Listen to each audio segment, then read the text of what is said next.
경찰이 오늘 방송통신심의위원회 사무실을 압수수색했습니다.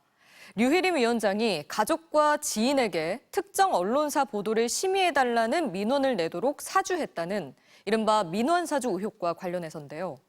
그런데 압수수색은 민원사주가 있었는지를 수사하기 위한 게 아니라 이 의혹을 공익제보한 사람의 혐의를 확인하기 위해서였습니다.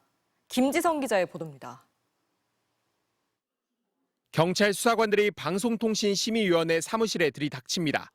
서울경찰청 반부패 범죄수사대 소속 수사관 40여 명이 방심위 사무실 4곳의 노동조합 사무실까지 압수수색에 나선 겁니다. 방심위 직원 3명 거주지에선 휴대전화도 확보했습니다.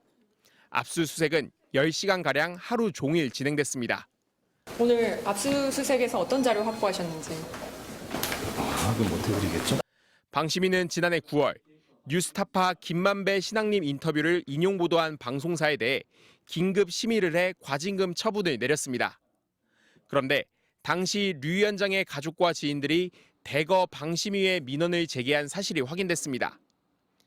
심의 요청 민원 188건 중 류 위원장의 아들과 동생 부부 등 가족을 포함해 류 위원장의 주변인 최소 15명이 50건의 민원을 제기했습니다. 이른바 민원사주 의혹은 방심위의 공익 제보자가 국민권익위에 이런 내용을 신고하면서 알려졌습니다. 그러자 민원사주 의혹을 부인하고 있는 류희림 위원장이 정보 유출이라며 수사를 의뢰했고 경찰은 이 공익 제보자가 누구인지 제보 과정에서 개인정보보호법을 어겼는지를 확인하겠다며 압수수색에 나선 겁니다. 지난 1월에 이어 두 번째 압수수색입니다. 지금 경찰이 나와서 압수수색을 하는 목적이 공익신고자를 색출해서 처벌하겠다라는 것이거든요. 그야말로 적반하장입니다.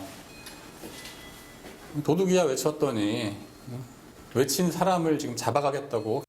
반면 실제로 류희림 위원장이 가족과 지인의 민원을 이미 알고 있었는지, 실제로 사주가 있었는지 등을 확인할 민원사주 의혹 자체에 대한 수사는 별다른 진척이 없습니다.